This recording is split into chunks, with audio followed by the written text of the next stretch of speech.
नमस्तुभ्यम। मैं हूं के शिक्षा गुरु और आप देख रहे हैं के शिक्षा गुरु संस्कृत यूट्यूब चैनल। इस वीडियो में आपको बोर्ड एग्ज़ाम 10वीं के साथ तय होना है 2022 के लिए। जी हां, कक्षा 8वीं की बात कर रहे हैं। क्या रहेगा एग्ज़ाम पैटर्न, देखिए। संस्कृत प्री बोर्ड का मॉडल पेपर, ये आपके जो है 8वीं के बोर्ड परीक्षा के अंदर जो आपके प्रश्न पूछे जाएंगे वो किस तरह से पूछे जाएंगे उसको यहाँ पर मॉडल टेस्ट के रूप में आपके प्रदर्शित किया जा रहा है। सबसे पहला क्वेश्चन है, उसके अंदर 10 क्वेश्चन आएंगे और प्रत्येक क्वेश्चन आपके जो है 2 नंबर का होगा। तो ये क्वेश्चन ये है कि अधोलिखितानां प्रश्नानां उत्तराणि कोष्ठके ददत्। यहाँ पहला प्रश्न आपके सामने है, अत्रैव अस्य संधि विच्छेदम अस्ति। अत्रैव इसका संधि विच्छेद क्या है? अत्र प्लस इव, अत्र प्लस ऐव, अत्र प्लस एव, एको अपि नास्ति। तो यहाँ पर आपको पता है वृद्धि संधि है, 2 मात्रा है। 2 मात्रा आने पर वृद्धि संधि होती है और उस आई के जो टुकड़े होते हैं वो आ के साथ में ए आई जुड़ता है तो आई बनता है। तो यहाँ पर अत्र प्लस एव शय के अंदर अ प्लस ए है, इसलिए आपके स राइट होगा। अगला क्वेश्चन नंबर 2, प्रत्यागम अत्र उपसर्गो अस्ति। जी हाँ, दूसरा क्वेश्चन आपके उपसर्ग का है। प्रत्यागम है, अगर आपको संधि आती है तो ही आप उपसर्ग कर सकते हैं। तो प्रत्यागम का संधि विच्छेद है प्रति प्लस आगम। तो प्रति प्लस आगम है तो यहाँ पर प्रति उपसर्ग है, तो प्रति आपके जो है यहाँ पर ऑप्शन में ही नहीं है, इसलिए आगम को फिर से तोड़ते हैं तो आ प्लस गम होता है और आ उपसर्ग मूल रूप से आंग होता है, इसलिए आपका जो है सही उत्तर ऑप्शन नंबर ब होगा, आंग राइट होगा। इस तरह के प्रश्न होते हैं जो आपके उपसर्ग का पूरा अध्ययन किया हुआ है तो ही आप राइट कर सकते हैं, अन्यथा नहीं। तो यहाँ आप देख सकते हो आंग आपका सही उत्तर होगा। नेक्स्ट क्वेश्चन है, पठन अत्र प्रत्ययो अस्ति। ये प्रत्यय का प्रश्न है। तो पठन शब्द है, उसके अंदर कौन सा प्रत्यय? क्षत्रिय प्रत्यय, सानच प्रत्यय, तव्यत प्रत्यय, अन्य प्रत्यय। ये चारों के चारों कृत प्रत्यय है। तो कृत प्रत्यय आपके 7 है जो विशेषण बनाने वाले हैं, 3 पुल्लिंग बनाने वाले, 1 स्त्रीलिंग, 1 नपुंसकलिंग और 3 प्रत्यय हैं जो अव्यय शब्द बनाने वाले हैं। 15 प्रत्ययों का अध्ययन 10वीं तक किया जाता है। तो यहाँ आप देख सकते हो ये पठन के अंदर पठ धातु के साथ क्षत्रिय प्रत्यय जुड़ता है तो पठत बनता है, और पुल्लिंग के अंदर जो है आपके पठन शब्द बनता है, इसलिए इसके अंदर आपके जो है अ राइट होगा। अब बात करते हैं अगले क्वेश्चन की। तत्र एका वृद्धा स्त्री निवसति। वहाँ एक वृद्ध स्त्री रहती है। अत्र कति विशेषणानि सन्ति। पहले तो ये पता होना चाहिए कि विशेषण क्या होता है, विशेष्य क्या होता है। विशेष्य वो होता है जो मुख्य शब्द होता है, संज्ञा शब्द होता है, और विशेषण होता है, एडजेक्टिव होता है। वो 1 भी हो सकते हैं, 2 भी हो सकते हैं, 3, 4 जितने भी हो सकते हैं, लेकिन विशेष्य एक ही होता है। विशेषण विशेष्य का क्या फंडा है, इसके अंदर विशेष्य के अंदर जो विभक्ति, जो वचन, जो लिंग होता है, वही विभक्ति, वही वचन और वही लिंग विशेषण के अंदर होता है। तो यहाँ पर स्त्री आपका विशेष्य है, उसका विशेषण है वृद्धा, वो वृद्ध है, एका वो एक है, दोनों स्त्रीलिंग में लिखे हुए हैं, इसलिए इसके अंदर स्त्री शब्द है वो विशेष्य है, उसके 2 विशेषण है, तो इसका उत्तर ब राइट होगा। जी हाँ, इसका सही उत्तर होगा द्वौ, यानी 2 विशेषण हैं। तो इस तरह के क्वेश्चन अगर आपके गलत हो रहे हैं तो समझने की बात है कि आपको इस तरह के क्वेश्चन समझने चाहिए। 4 क्वेश्चन आपने देखे हैं यहाँ पर, पहला संधि का, दूसरा उपसर्ग का, तीसरा प्रत्यय का और चौथा विशेषण का। तो यहाँ आपको गहनता से अध्ययन करने की आवश्यकता है। 8वीं नहीं, 9वीं 10वीं के अंदर भी आपके काम आएंगे। अगला आपके है तस्मै अत्र विभक्ति रस्ति। तस्मै के अंदर विभक्ति कौन सी है? प्रथमा, द्वितीया, तृतीया, चतुर्थी। तो पहले ये पता करना है कि तस्मै शब्द कहाँ से आया। ये शब्द आपके तत् सर्वनाम शब्द का है। तत् सर्वनाम कैसे होता है? तत् सर्वनाम तीनों लिंगों में अलग अलग चलता है। तो स्त्रीलिंग, पुल्लिंग और नपुंसकलिंग। पहले पुल्लिंग के अंदर स, तौ, ते, तम, तौ, तान, तेन, ताभ्याम, तई, तस्मै, ताभ्याम, तेभ्य। तो चतुर्थी के अंदर आया तस्मै, ताभ्याम, तेभ्य। तो ये चतुर्थी विभक्ति आपकी राइट होगी। अगला क्वेश्चन है, कुर्म है अत्र वचनम अस्ति। कुर्म के अंदर वचन कौन सा है? तो पहले ये पता लगाना है कि कुर्म शब्द क्या है, ये शब्द रूप है या धातु रूप है। जी हाँ, ये धातु रूप है। तो पहले आपको 5वें का बता देते हैं। 5वें के अंदर द राइट है। तो अभी कुर्मे के अंदर क्री धातु है।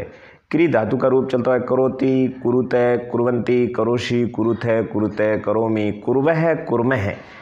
तो उत्तम पुरुष बहुवचन है, तो यहाँ पुरुष तो पूछा नहीं, सिर्फ वचन पूछा है, तो ये बहुवचन है आपके। उत्तम पुरुष बहुवचन के अंदर म विसर्ग आता है।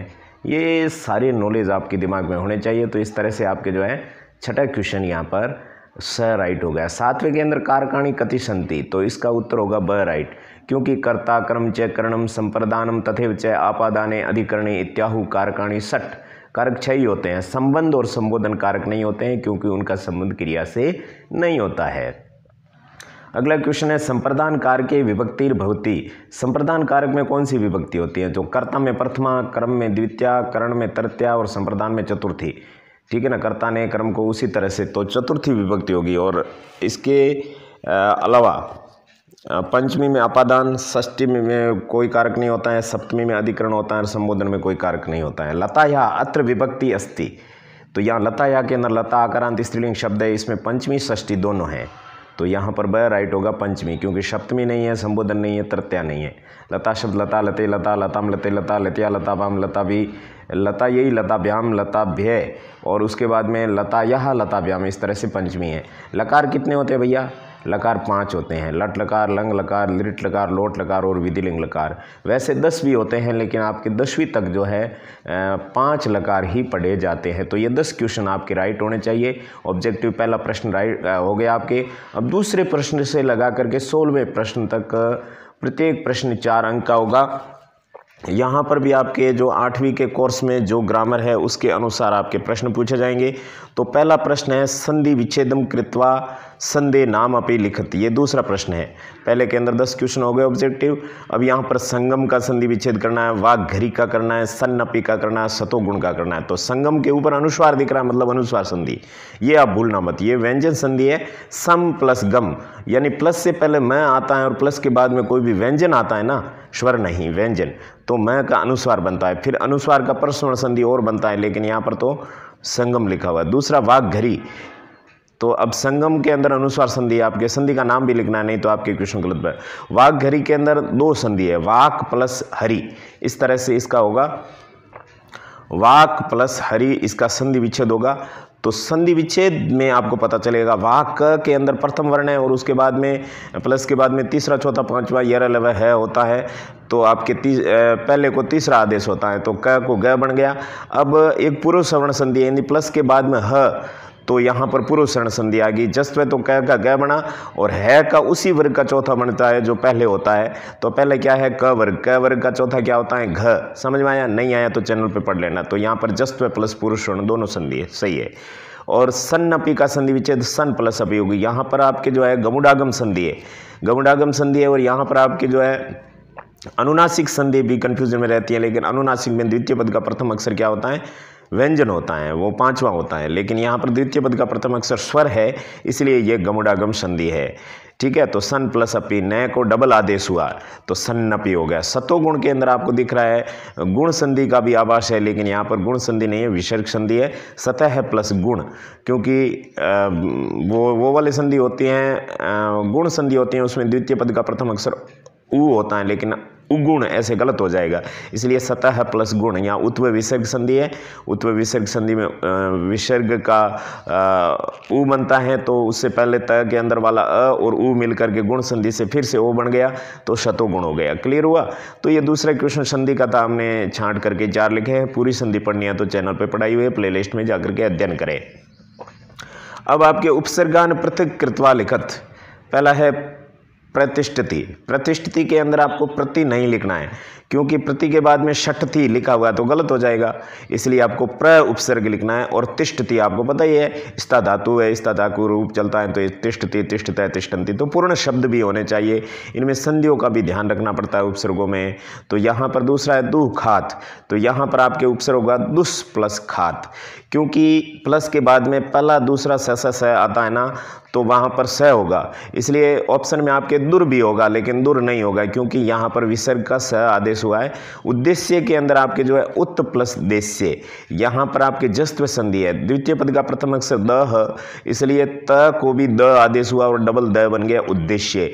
व्याकरण को ध्यान से देखो, ये व्याकरण है वी प्लस आ प्लस करण। तो यहाँ पर वी उपसर्ग भी है, आंग उपसर्ग भी है, दोनों को दर्शाना जरूरी है। आंग को सिर्फ आ भी लिख सकते हो आप लोग, और कर्ण को भी आप लोग अलग पूरा डिटेल से लिखना चाहते हो तो क्री धातु है और ल्युट प्रत्यय कर्णम। तो यहाँ पर आपके वी और आंग दो उपसर्ग है। क्लियर हुआ। अब चौथा क्वेश्चन है प्रकृति प्रत्यय कृत्वा लिखत, प्रत्यय वाला प्रश्न आ गया। पठनीय, पठनीय के अंदर जो है आपके पठ धातु और अनियर प्रत्यय है और ये विशेषण शब्द बनाता है। तो ये पुल्लिंग में लिखा हुआ पठनीय, इसका स्त्रीलिंग के अंदर भी पठनीय होता है, नपुंसकलिंग में पठनीय होता है। पठनीय का रूप भी चलता है क्योंकि विशेषण रूप चलेगा, विशेष्य आ गया तो विशेष्य के अंदर जो विभक्ति होगी वो लिखानी पड़ेगी, इसलिए पठनीय पठनीय पठनीय इस तरह से। पठित्वा के अंदर पठ धातु कत्वा प्रत्यय, सिंपल है, पठ धातु कत्वा प्रत्यय से पठित्वा बना। पठित्वा का मतलब पढ़कर होता है, पठनीय का मतलब पढ़ने योग्य होता है। इस तरह से आपको प्रत्येक प्रत्यय का अर्थ भी आना चाहिए। लघुत्रय के अंदर जो है लघुतर शब्द है, उसके अंदर लघु शब्द है और तरप प्रत्यय है, ये दोनों के बीच में तुलना करता है। इंग्लिश में बोले तो कॉम्पेरेटिव डिग्री है, यानी दो के बीच तुलना करता है, और तमप प्रत्यय सभी के बीच तुलना करता है। अब बालिका शब्द के अंदर बालक शब्द है, बालक शब्द के अंदर टाप प्रत्यय जुड़ा है, स्त्री प्रत्यय है, यानी सारे प्रत्ययों का अध्ययन यहाँ पर निचोड़ में दे दिया। तीनों प्रत्ययों का आपको अध्ययन होना चाहिए। बालक शब्द के अंदर मध्य उपदा को ई आदेश हुआ और अंतिम उपदा टी भाग कै के अंदर वाले अ का लोप हो गया और टाप का आ जुड़ करके बालिका बन गया। समझ गए। अब आपके पांचवा क्वेश्चन है अधोलिखित वाक्यसु विशेषण विशेष्य पदम पृथक कृत्वा लिखत। तो यहाँ पर आपको ध्यान देना है कि एक एक वाक्य के अंदर आपको विशेषण शब्दों का पूरा अध्ययन करना है और विशेषण और विशेष्य इस तरह से आपको अलग लिखना है। पहला जो आपके सेंटेंस है बृहत्तमम पुस्तकालयम रामदेवरा स्थानम च प्रतिवर्षम पश्यति, तो उत्तर लिख करके विशेषण और विशेष्य अलग अलग हेडिंग लगा करके लिखना है। तो यहाँ पर आपके जो विशेषण होगा वो बृहत्तम होगा और विशेष्य होगा वो पुस्तकालयम होगा। ऐसा क्यों? क्योंकि आप सेंटेंस को देखिए, बृहत्तम यानी सबसे बड़ा, पुस्तकालयम यानी पुस्तकालय है, रामदेवरा स्थानम यानी रामदेवरा स्थान पर, प्रतिवर्षम यानी प्रत्येक वर्ष, पश्चिंत यानी देखा जाता है। तो चय का मतलब सेंटेंस के स्टार्ट में और सबसे बड़ा पुस्तकालय रामदेवरा स्थान पर प्रतिवर्ष देखा जाता है। तो सबसे बड़ा पुस्तकालय, तो पुस्तकालय और सबसे बड़ा एक ही चीज़ है, तो ये सबसे बड़ा विशेषण है और पुस्तकालय विशेषण है, दोनों में सेम विभक्ति है। उत्कृष्टानि मंदिराणि दर्शनीयानि संति, तो यहाँ पर उत्कृष्ट मंदिर देखने योग्य है, तो उत्कृष्ट है वही मंदिर है और मंदिर है वही देखने योग्य है, तो तीनों एक ही चीज़ है। तो इसमें मेन चीज़ है वो आपका विशेष्य है, तो मंदिर यहाँ पर मेन चीज़ है वो विशेष्य हो गया। उसके दो विशेषण है, एक तो उत्कृष्टानि और एक दर्शनीयानि। सेम विभक्ति से पता चल जाता है संस्कृत में, हिंदी में पता नहीं चलता है। अगला वैदेशिका पर्यटका अपि अत्र आगच्छन्ति, विदेशी पर्यटक भी यहाँ पर आते हैं। तो यहाँ पर विदेशी विशेषण है, पर्यटक विशेष्य है, क्योंकि पर्यटक मूल शब्द है, उसकी विशेषता है कि वो विदेशी है, इसलिए ऐसे पता लगाना है। पर्यटक संज्ञा शब्द है और विदेशी आपके विशेषण शब्द है। विदेशी कोई क्रिया नहीं कर सकता और पर्यटक है वो क्रिया कर सकता है। इस तरह से विशेषण विशेष्यों का गहरा ज्ञान होना चाहिए। विशेषण विशेष्यों का भी वीडियो हमारे चैनल पर बना हुआ है, कक्षा 8 संस्कृत व्याकरण नाम की प्लेलिस्ट में जाकर के अध्ययन कर सकते हो। नेक्स्ट है जनपदे अस्मिन तनोट मातुः मंदिरम वर्तते, तो यहाँ पर अस्मिन विशेषण है और जनपदे विशेष है। क्यों? क्योंकि इस जनपद में तनोट माता का मंदिर है, तो मंदिरम वर्तते, तो मंदिर आपके प्रथमा विभक्ति है। जनपदे अस्मिन यानी इस जनपद में, तो यहाँ पर विशेषण शब्द है, उसमें सप्तमी है और एक शब्द और सर्वनाम शब्द में विशेष सप्तमी है, तो सर्वनाम ही विशेषण बनता है। तो यहाँ पर सर्वनाम विशेष्य भी हो सकता है, विशेषण भी हो सकता है, लेकिन यहाँ पर अश्विन है सप्तमी एक वचन, जनपदे सप्तमी एक वचन, तो यहाँ पर अश्विन आपका विशेषण हो गया। अब छठा क्वेश्चन, सातवां क्वेश्चन आपके सामने। छठे के अंदर आपके अधोलिखिता नाम शब्दानाम योगे किम कारकम किम च विभक्तिर आयाति, नीचे लिखे शब्दों के योग में कौन सा कारक और कौन सी विभक्ति आएगी। तो परित्यय के योग में कौन सी विभक्ति आती है? परित्यय के योग में आपकी द्वितीय विभक्ति आती है और कर्म कारक आता है, तो आपका क्वेश्चन का उत्तर राइट हो जाएगा। अब सह के योग में कौन सी आती है, अधोअधय के योग में कौन सी आती है, रित्य के योग में कौन सी आती है, वो भी आपको बताना है। और सातवां क्वेश्चन अव्यय पद वाला है, वो भी करते हैं। तो सह के योग में तृतीय विभक्ति और कर्ण कारक आते हैं। जी हाँ, इस तरह से आपके कारक नाम का टॉपिक भी हमारे चैनल पर पूरा पढ़ाया हुआ है, वहाँ पर जाकर के आप कारक पूरा समझ सकते हैं, क्योंकि 8वीं बोर्ड के अंदर कारक भी है, तो ऐसे प्रश्न आपके राइट होने चाहिए। अधोअधय के योग में आपकी द्वितीय विभक्ति कर्म कारक होता है, ये बता दें आपको। अधोअधय यानी सबसे नीचे, सह यानी साथ में, परितः यानी चारों ओर। तो अधो अधय के अंदर अधः एक शब्द आ गया तो आपके आएगी षष्ठी, दोनों साथ में आगे द्वितीय आएगी, ये भी रूल है। तो रित्ते के योग में पंचमी विभक्ति आती है। रित्ते का मतलब होता है बिना, और एक शब्द होता है विना। विना के योग में आपके जो द्वितीय, तृतीय, पंचमी तीनों आती हैं, और अंतरण के योग में तृतीय आती हैं, लेकिन रित्ते के योग में पंचमी आती है। तीनों का मतलब बिना होता है। अव्यय शब्द के अंदर आप देख सकते हो, यहाँ आपको सेंटेंस दिया हुआ, सेंटेंस में से आपको अव्यय पहचान करके लिखना है। तो यहाँ पहला सेंटेंस है, जलम नीचे बहती, पानी नीचे बहता है। और ख के अंदर अलम कोलाहलेन, झगड़ा मत करो। तो यहाँ पर कौन सा शब्द अव्यय? अव्यय वो होता है जो पुल्लिंग, स्त्रीलिंग, नपुंसकलिंग तीनों में सेम रहता है, चेंज नहीं होता है। तो यहाँ पर जल नीचे बहती यानी जल नीचे से बहता है, तो यहाँ पर नीचे ही आपका क्या है? अव्यय शब्द है। तो अव्यय शब्द फिक्स होते हैं, उनका अर्थ भी फिक्स होता है, न शब्द रूप चलता है न धातु रूप चलता है। समझ गए ना? अलम कोलाहलेन, यहाँ पर अलम आपका विशेष जो है अव्यय शब्द है। तो अव्ययों की लिस्ट हमारे चैनल पर बनी हुई है, वहाँ प्लेलिस्ट में जाकर के अव्यय नाम का टॉपिक निकाल करके पूरा अध्ययन कर सकते हैं। तो यहाँ अलम का मतलब होता है मत करो। एक अलम होता है, उसका मतलब होता है कि पर्याप्त है। तो वो अलम आता है, उसके योग में चतुर्थी विभक्ति आती है। इसलिए वो अलम कहाँ यूज होता है, ये अलम कहाँ यूज होता है, उस तरह से आपको पता रखना है। और दूसरी बात यहाँ बता देते हैं कि सेंटेंस के अंदर जो अलम लिखा है, उस अलम के अंदर अनुस्वार है, लेकिन जब उसको स्वतंत्र रूप से लिखेंगे तो आपको अलम के अंदर में हलंत करना पड़ेगा। अगले क्वेश्चन के अंदर शशक है शीघ्रम धावती, तो यहाँ पर शीघ्रम आपका अव्यय होगा, क्योंकि खरगोश तेजी से दौड़ता है। तो यहाँ पर तेजी क्या है? अव्यय शब्द है, अव्यय अलग होते हैं। वृद्ध है सनई चलती, बुढ़ा धीरे चलता है। तो यहाँ पर सनई होगा, सनई यानी धीरे। तो इस तरह से अव्यय शब्द है, उसको चूज करके लिखना है। और इनके मीनिंग्स भी आपको अगर लिखते हो तो भी दी बेस्ट रहता है।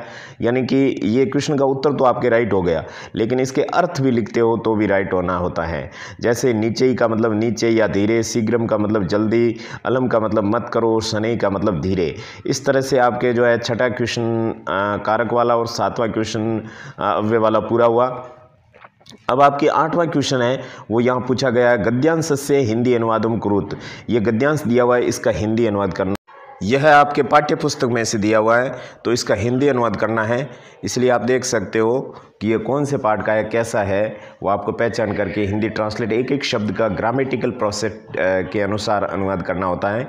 अद्य ये अज्ञातनामानः वर्तन्ते पुराते बहुप्रत्युता आसन, ऐसे से ही देशे तडागा निर्मीयन्ते स्म, निर्मातारो यपि ऐसे से देशे निवसन्ति स्म।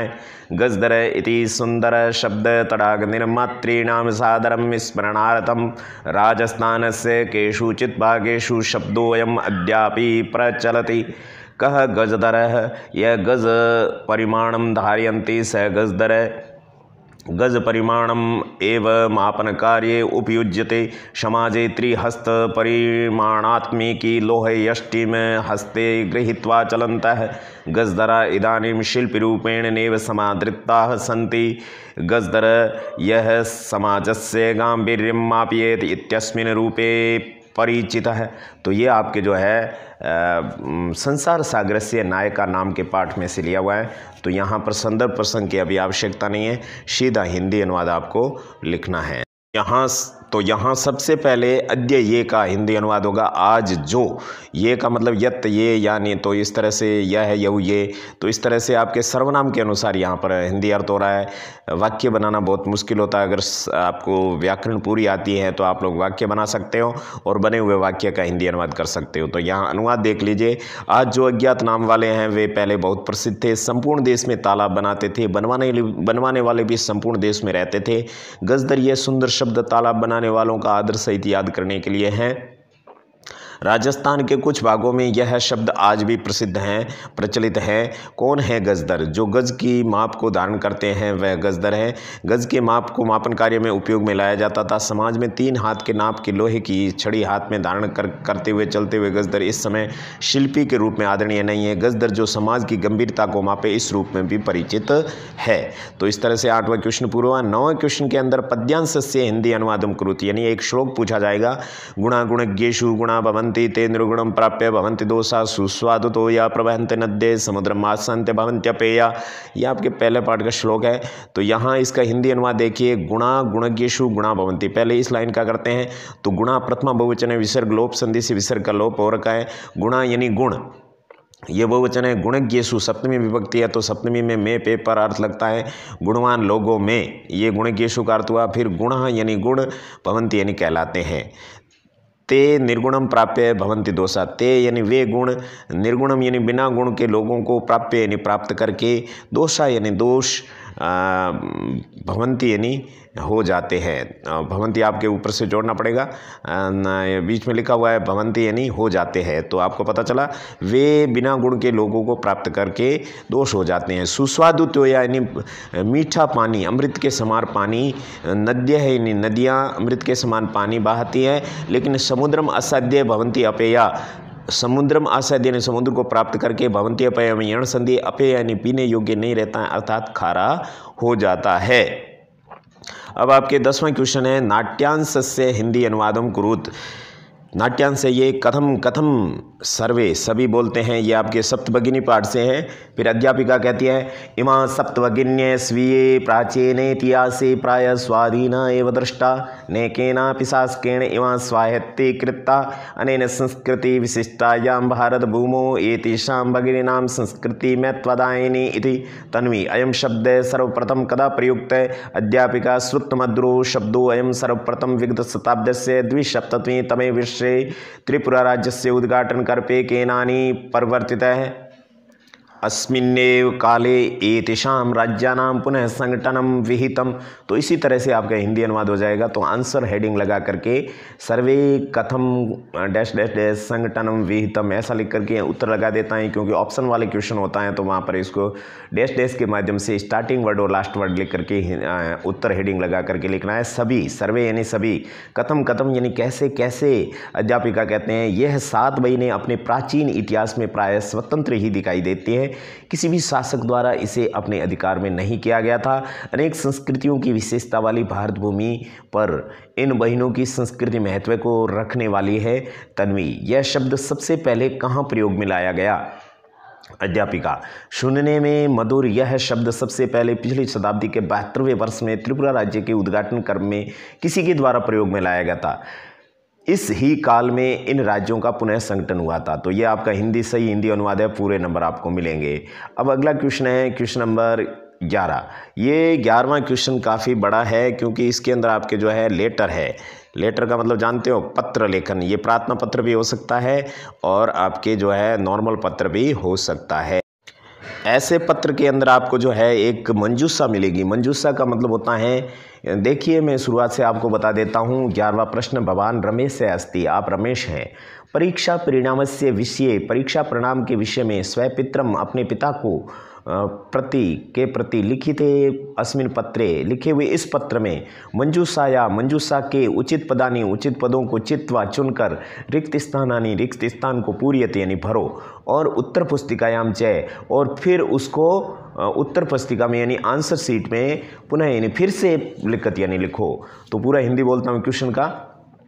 आप रमेश हैं, परीक्षा परिणाम के विषय में अपने पिता के प्रति लिखे हुए इस पत्र में मंजूषा के उचित शब्दों को चुन करके रिक्त स्थान भरो और फिर से उत्तर पुस्तिका में लिखो। मंजूषा में दिल्ली नगरात, दिल्ली नगर से, परीक्षा यह, परीक्षा का, अहम में, परीक्षायाम सप्तमी विभक्ति परीक्षा में, अभ्यासम यानी अभ्यास, ज्ञातवा यानी जानकर, अंकान यानी अंकों को, नमो नमे यानी नमस्कार, छात्रावास यानी छात्रावास से।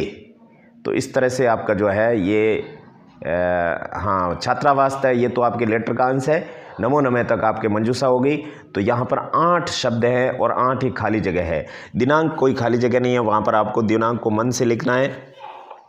तो छात्रावास था यानी छात्रावास से। अब पहले पॉइंट में आपको कोई भी एक वर्ड ऊपर से लेकर के यहाँ पर लिख देना है, और उसके बाद में दिनांक, फिर आदरणीय पितृ महोदय यानी आदरणीय पिताजी। तो यहाँ पर क्या आएगा आपके, यहाँ पर देख सकते हो छात्रावास था यानी छात्रावास से, दिल्ली नगरात यानी दिल्ली नगर से, दिनांक आ जाएगी, पितृ महोदय नमो नमे आ जाएगा। शुभ समाचारम अस्ति यत्, सुबह समाचार है कि मम अर्धवार्षिक्यः अर्धवार्षिक ये विशेषण है, तो देखिए आदरणीय पितृ महोदय नमो नमः आएगा, वहाँ पर नमस्कार आएगा। अर्धवार्षिक क्या षष्ठी एक वचन है, तो ऊपर भी परीक्षा या षष्ठी एक वचन है, उसको यहाँ पर आपको सबमिट करना है। अर्धवार्षिक परीक्षा का परिणाम आगत है, यानी परिणाम आ गया है, तो यहाँ पर परीक्षा या राइट होगा। एक गलत हुआ तो दो गलत होगा, क्योंकि जो राइट था उसको आप दूसरी जगह लिख दिया तो गलत होगा। अहम खाली जगह 80% अंकानी प्राप्तवान, मैंने 80% अंकों को प्राप्त किया है, तो यहाँ पर परीक्षा याम आएगा। परीक्षा में 80% अंकों को प्राप्त किया है। किंतु इदम, लेकिन यह है खाली जगह भवान अपि, आप भी चिंतित है भविष्य नहीं होंगे, तो किंतु के बाद में क्या आएगा, किंतु यह ज्ञातवा यानी जानकर, लेकिन यह जानकर आप भी चिंतित होंगे। यत यानी कि संस्कृत विषय अपि, संस्कृत विषय में भी सुष्ठु अंकान, अच्छे अंकों को प्राप्तुम समर्थ न अभवम, प्राप्त करने के लिए समर्थ नहीं हुआ। अद्यतः अहम अधिकतम, आज के बाद मैं अधिक अभ्यासम करिष्यामि यानी अभ्यास करूंगा। इस तरह से आपके यहाँ पर अभ्यास आएगा। आशा अस्ति, आशा है। यत यानी कि यहाँ पर अहम आएगा, अहम यानी मैं, भवतः आशीर्वादेन आगामी परीक्षायाम, आपके आशीर्वाद से आगामी परीक्षा में अपि यानी भी प्रतिशतम 90 यानी 90%, फिर अंकान एक ही बचाए, अंकों को द्वितीय बहुवचन प्राप्स्यामि यानी प्राप्त करूँगा। मातरम अनुजम प्रति मम चरण स्पर्श कथनीय, माता छोटा भाई, माता और बड़े भाई के प्रति मेरा चरण स्पर्श कहना। भवतः प्रिय पुत्र राहुल है, आपका प्रिय पुत्र राहुल। इस तरह से आपको इसको स्क्रीनशॉट लेकर के समझ लेना है। क्वेश्चन कोई भी पूछ सकते हैं। 12वां क्वेश्चन है पंचवाक्येषु संस्कृत निबंध लेखनी है, 5 वाक्यों में संस्कृत निबंध लिखना है, दीपावली अथवा वार्षिकोत्सव। तो यहाँ पर 5 वाक्य का हम तो आपको बहुत सारे वाक्यों में यहाँ पर बता सकते हैं, आप कोई भी 5 वाक्य लिख सकते हो। तो देखिए यहाँ पर ये दीपावली पर पहला निबंध है, अस्माकं भारतवर्षे प्रतिवर्षं बहूनि पर्वाणि मान्यते, तेषु पर्वेषु दीपावलिः हिन्दूनां पवित्रं पर्वम् अस्ति। इदं कथ्यते यद् अस्मिन्नेव दिने श्रीराम रावणादि राक्षसान् निहत्य सीतया लक्ष्मणेन सह 14 वर्षाणां वनवासं समाप्य अयोध्यां प्रत्यागच्छन्। तदा अयोध्यावासिनः प्रसन्नो भूत्वा स्वगृहेषु राजमार्गेषु च दीपकान् प्रज्वालयन्।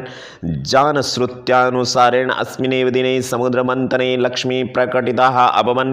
दीपावली प्रतिवर्षे कार्तिकमासस्य अमावास्यायां तिथौ मान्यन्ते। जनाः स्वगृहाणि स्वच्छानि कुर्वन्ति। जनाः मालाभिः विद्युतदीपैः मृत्तिकाः दीपैः च गृहाणि मन्दिराणि राजमार्गाणि आपणानि च अलङ्कृतानि कुर्वन्ति। जना रात्रौ लक्ष्मी गणेशस्य च पूजनं कुर्वन्ति। मिष्टान्नानि च खादन्ति। बालकाः स्फोटकानि स्फोटयन्ति प्रसन्ना च भवन्ति। दीपावली पावनताया उल्लासस्य च प्रतीकम् अस्ति।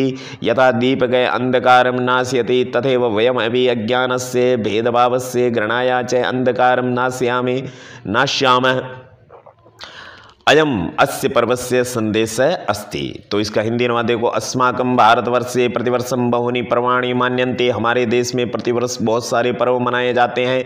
तेषु पर्वेषु दीपावली हिंदूनां पवित्रं पर्वम् अस्ति, उन पर्वों में दीपावली हिंदुओं का पवित्र पर्व है।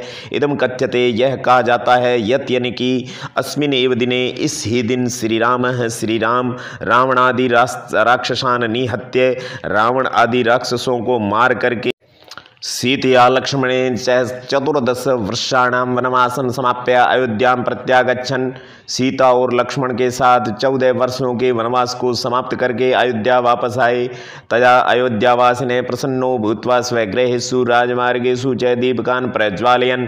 तब अयोध्यावासी प्रसन्न होकर के अपने घरों में और राजमार्गों में सड़कों पर दीपों को प्रज्वलित किया। जानश्रुत्यानुसारेण, जनश्रुति के अनुसार, अस्मिन् एव दिने, इस ही दिन समुद्र मंथन में लक्ष्मी प्रकटिता अभवन् यानी लक्ष्मी प्रकटित हुई थी। दीपावली प्रतिवर्षे कार्तिक मासस्य अमावास्यायां तिथौ मान्यते। दीपावली प्रतिवर्ष कार्तिक मास की अमावस्या की तिथि को मनाई जाती है। जना स्वग्रहाणि स्वच्छानि कुर्वन्ति, लोग अपने घरों को स्वच्छ करते हैं। जना मालाभि विद्युत दीपै मृतिका दीपै च गृहाणि मंदिराणि राजमार्गाणि आवगाणि च अलंकृतानि कुर्वन्ति, लोग मालाओं के द्वारा, विद्युत दीपों के द्वारा, बिजली के दीपों द्वारा, मिट्टी के दीपों द्वारा अपने घरों को, मंदिरों को, सड़कों को और बाजारों को सजाते हैं। जना रात्रो लक्ष्मी गणेशस्य च पूजनम कुर्वन्ति, लोग रात्रि में लक्ष्मी और गणेश की पूजा करते हैं। मिष्टान्नानि च खादन्ति, और मिष्टान खाते हैं, मिठाई खाते हैं। बालका स्फोटकानि स्फोटयन्ति, बच्चे पटाखे फोड़ते हैं। प्रसन्ना च भवन्ति, और प्रसन्न होते हैं। दीपावली पावनताया उल्लासस्य च प्रतीकमस्ति, दीपावली पावनता, पवित्रता और उल्लास का प्रतीक है। यथा दीप के अंधकार नाशयति, जिस प्रकार से दीपक अंधकार का नष्ट कर देता है, तथे वयम अपि अज्ञान से भेदभाव से, उसी प्रकार हम भी अज्ञान और भेदभाव और घृणाया च, घृणा का अंधकार नाश्य में अंधकार नष्ट करते हैं। अयम अस्य पर्वस्य संदेश अस्ति, यही इस पर्व का संदेश है। अब आपके जो है दीपावली के बाद में वार्षिकोत्सव है, उसका भी बता देते हैं। आप कौन सा लिख रहे हो, कोई प्रॉब्लम नहीं है। प्रतिवर्ष विद्यालय से वार्षिकोत्सव महतोत्साहेन आयोजन्ते, प्रतिवर्ष विद्यालय का वार्षिकोत्सव बहुत बड़े उत्साह से मनाया जाता है। तत्र अध्यक्षतार्थम कश्चित् विशिष्टो राजनेता व उच्चाधिकारी व शिक्षाविद व निमंत्रियन्ते। तत्र अध्यक्षतार्थम यानी वहाँ अध्यक्ष बनाने के लिए किसी विशेष राजनेता या फिर उच्च अधिकारी या फिर कोई शिक्षाविद को निमंत्रित किया जाता है।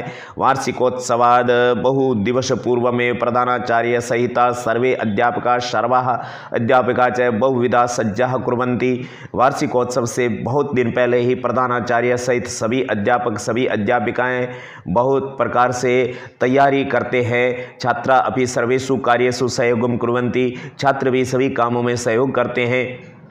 सर्वत्र स्वच्छता क्रियन्ते, सभी जगह सफाई की जाती है। विद्यालय से पताका भी, विद्यालय के जो झंडे वगैरह हैं, सुंदरी वाक्य पटलई च श्रृंगारो क्रियन्ते, सुंदर वाक्यों के द्वारा जो है श्रृंगार किया जाता है। वार्षिकोत्सवावसरे, वार्षिकोत्सव के अवसर पर छात्रा सभी छात्र स्वच्छ वेशेण यानी अच्छे गणवेश में, ड्रेस में, यूनिफॉर्म में आगत्य आकर सभा भवने शांता उपविशन्ति, सभा भवन में पांडाल में शांतिपूर्वक बैठते हैं। पूर्व छात्रा, पहले के छात्र मंगलाचरण उच्चारयन्ति, सबसे पहले छात्र मंगलाचरण उच्चारण करते हैं। राष्ट्रगीतम च गायन्ति, और राष्ट्रगीत गाते हैं। मुख्य अतिथये माला अर्घ्यन्ते, मुख्य अतिथि के लिए माला अर्घ्यन्ते यानी अर्पण करते हैं। तदा करतल ध्वनि भवति, तब तालियों की आवाज़ होती है। प्रधानाचार्य या फिर प्रधानाचार्य विद्यालय की उपलब्धि बताते हैं और छात्रों की विशेषताएं, योग्यताएं और सफलताओं का वर्णन करते हैं। छात्रा तत्श्रुत्वा, छात्र उसको सुन करके हृष्टा प्रसन्न होकर करतल ध्वनि कुर्वन्ति यानी तालियों की आवाज़ करते हैं। अब बात करते हैं 13वें क्वेश्चन की। 13वां क्वेश्चन है क्रम रहित वाक्या नाम क्रम पूर्वकम संयोजत। ये आपके जो है कथा क्रम संयोजन है। एक कथा पूर्ति आता है, उसके अंदर एक कथा लिखी हुई आती है, ऊपर मंजूषा होती है, वो भी क्वेश्चन आ सकता है, ये भी आ सकता है। तो ये आपके जो कथा संयोजन है, यानी कि 5 वाक्य लिखे हैं, इसको हिंदी अनुवाद करके पता लगाना है कि इसके अंदर कोई कहानी है। उसमें सबसे पहले वाक्य आता है, उसको सबसे पहले लिखना है। तो यहाँ पर घटे जलम अल्पम आशीत, घड़े में पानी कम था। तस्य मस्तिके एक विचार समागत है, उसके मन में एक विचार आया। एक प्यासा कौवा आया, वह पत्थरों के टुकड़ों को घड़े में डाला और जल ऊपर आया। वह वन में एक घड़ा देखा, पानी पीकर कौवा वहां से चला गया। तो सबसे पहला वाक्य क्या आएगा? एक है पिपासित है काके आसित, एक प्यासा कौवा था सह वने। उसके पहले तीसरा वाक्य आएगा, फिर 5वां आएगा, उसने वन में एक घड़ा देखा। फिर पहला आएगा घटे जलम अल्पम आशीत, घड़े में पानी कम था।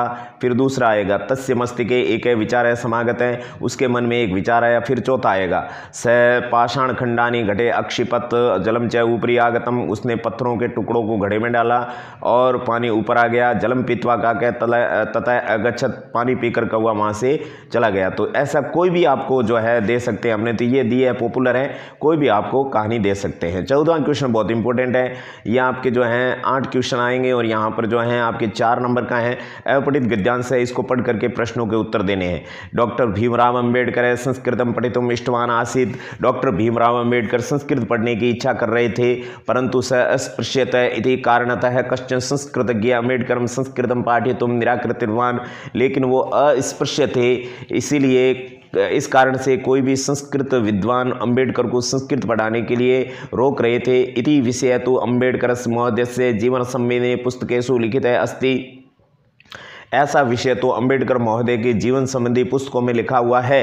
सह विषय यानी वह विषय, तू यानी तो प्रचारे अपि अस्ति यानी प्रचार में भी है। भारत से राजभाषा संस्कृतम भवेत, भारत की राजभाषा संस्कृत होनी चाहिए। इति संविधान सभायाम संशोधन प्रस्ताव आनीतः आशित। यह संविधान सभा के संशोधन प्रस्ताव में आया हुआ था। यस्य प्रस्तावस्य हस्ताक्षर कर्तृषु प्रस्तावो उपस्थापकेषु च डॉक्टर अंबेडकर अभी अन्यतम आशित। जिस प्रस्ताव पर हस्ताक्षर करने वालों में और प्रस्ताव को प्रस्तुत करने वालों में डॉक्टर अंबेडकर भी एक थे, अन्यतम थे। अयम विषय, यह विषय अपि यानी भी कतिपय वर्षेभ्य यानी कई वर्षों से पूर्वम ज्ञात आसीत्, पहले ज्ञात हुआ था। परम इदानीम कश्चन नूतन है विषय प्रकाशम आगत आसीत्, लेकिन इस समय कुछ नया विषय प्रकाश में आया है। तो ये नूतन शब्द आगे काम आएगा, इसको ध्यान से देख लेना, क्योंकि इसको पूरा पढ़ना और ट्रांसलेट करना बहुत जरूरी है, नहीं तो क्वेश्चन समझ में नहीं आएंगे आगे। फिर देखते हैं नव प्राप्त प्रमाणे ज्ञायते, नवीन प्रमाणों से ज्ञात होता है। यत यानी कि डॉक्टर अंबेडकर न केवलम संस्कृत से राजभाषात्म समर्थितवान। डॉक्टर अंबेडकर ने केवल संस्कृत को राजभाषा के रूप में समर्थन किया। न केवलम स संस्कृतम जानाति, इसमें न केवल वो संस्कृत को जानते थे, अपितु स संस्कृतेन भाषते, इसमें लेकिन वो अपितु वे संस्कृत में बोलते भी थे। यतः क्योंकि संविधान सभायाम यदा राजभाषा संबंधे चर्चा प्रवर्तन्ते, इसमें क्योंकि यत का मतलब क्योंकि होता है, यत का मतलब की होता है। संविधान सभा में जब राजभाषा के संबंध में चर्चा हो रही थी, तथा तब डॉक्टर अंबेडकर ने पंडित लक्ष्मीकांत मैत्रेयण सह यानी पंडित लक्ष्मीकांत मैत्रेय के साथ में संस्कृतेन वार्तालापम कृतवान, संस्कृत में बातचीत की थी। तत्संबंधे तत्कालीनेषु पत्रकारेषु प्रमुखतया वार्ता प्रकाशिता आसन। उस समय के पत्रकारों ने प्रमुखता से वार्ता यानी समाचार प्रकाशित आसन यानी प्रकाशित की थी। तो इस तरह से इसका हिंदी ट्रांसलेट होता है। अब देखते हैं इसके क्वेश्चन आंसर। सबसे पहला क्वेश्चन है आपका, उपयुक्त गद्यांश से उपयुक्तम शीर्षकम लिखंतु। उपयुक्त गद्यांश का उपयुक्त शीर्षक लिखो। शीर्षक का मतलब टाइटल। तो इसके अंदर संस्कृत टाइटल था या अंबेडकर? जी हाँ, अंबेडकर था, संस्कृत नहीं था। तो इसलिए यहाँ पर इसका उत्तर क्या होगा? भीमराव अंबेडकर है। तो ये आपका 1 नंबर मिल जाएगा, आधा नंबर मिल जाएगा, जो भी है। 8 नंबर का होगा तो 1 नंबर मिलेगा और 4 नंबर का होगा तो आधा नंबर मिलेगा। तो अंबेडकर इसका क्या है? अंबेडकर लिखोगे तो भी सही, अंबेडकर। दूसरा क्वेश्चन है, डॉक्टर भीमराव अंबेडकर काम भाषाम भारतस्य राजभाषाम कर्तुम इष्टवान। तो कौन सी भाषा को राजभाषा करना चाहते थे? तो उत्तर में आपके लिखा हुआ आपके सामने संस्कृत भाषाम। तीसरा क्वेश्चन है, डॉक्टर अंबेडकर संविधान सभायाम केन सह संस्कृतेन वार्तालाप कृतवान। किसके साथ में संस्कृत में बातचीत करते थे? तो उत्तर में लिखेंगे पंडित लक्ष्मीकांत मैत्रेयण सह, पंडित लक्ष्मीकांत मैत्रेय के साथ में। चौथा क्वेश्चन है, संस्कृतेन कै भाषते, इसमें संस्कृत में कौन बोलते थे? तो इसका सही उत्तर है संस्कृतेन भाषते। इसमें ये गलत हो गया है, यहाँ पर होगा डॉक्टर अंबेडकर भाषते। कै की जगह अंबेडकर आएगा तो इसका उत्तर होगा डॉक्टर अंबेडकर है भाषते। इसमें ये सही राइट उत्तर होगा आपका। अब देख सकते हो 5वां, अंबेडकर अपि अन्यतम आशित। अत्र क्रियापदम किम अस्ति, ये व्याकरण का प्रश्न आ गया। ये सेंटेंस है, इसके अंदर क्रियापद मतलब वर्ब धातु रूप कौन सा है? तो आशित इसका सही उत्तर होगा। छठा है, पुरातन इति पद से विलोम पदम पाठा चित्वा लिखत। इसको पुरातन का विलोम शब्द है जो आपके इसके अंदर मैंने बताया था नूतन। नूतन यानी नया, पुरातन यानी प्राचीन। अब वार्तालापम अस्य क्या अर्थ है? वार्तालाप का क्या अर्थ है? तो यहाँ पर वार्तालाप का अर्थ है बातचीत। इस तरह से आपके जो है 7 क्वेश्चन का आंसर जो है राइट हो गया। तो यहाँ ऊपर थोड़ा ले गए हैं, वार्तालाप कस्य अर्थ है, इसका उत्तर क्या होगा? बातचीत। 8वां क्वेश्चन है, आसीत अस्य लकार है निर्देशनम कुरुत, आसीत का लकार निर्देशन करना है तो आसीत का लकार निर्देशन क्या होगा, लंग लकार है, ये भूतकाल है। तो अभी बड़े फॉन्ट में आप इसका स्क्रीनशॉट ले सकते हो, लेकिन ध्यान रहे चौथे क्वेश्चन का उत्तर संस्कृतेन भाषते इसमें नहीं होगा। चौथे क्वेश्चन का उत्तर क्या होगा, संस्कृत में कौन बोलते थे, तो अंबेडकर बोलते थे। ये चौथे क्वेश्चन का उत्तर राइट होगा अंबेडकर। 15वां क्वेश्चन है पाठ्यपुस्तक के 2 श्लोक को लिखतु यौ प्रश्न पत्रे न भवेत। पाठ्यपुस्तक के 2 श्लोक लिखने हैं जो प्रश्न पत्र में नहीं हो। तो प्रश्न पत्र में आपके एक ही श्लोक आया था, ऐसे 2 भी आ सकते हैं, वो श्लोक आपको नहीं लिखने हैं, बाकी पाठ्यपुस्तक के श्लोक वाले पाठों में से कोई भी लिख सकते हैं। 16वां क्वेश्चन है आपका बिलस्य वाणी कदापि न कदापि मैं श्रुता, बिल की वाणी मैंने कभी भी नहीं सुनी। अस्य पाठ से हिंदी सारम स्वयं भाषा में लिखत, इस पाठ का हिंदी सार अपनी भाषा में लिखना है।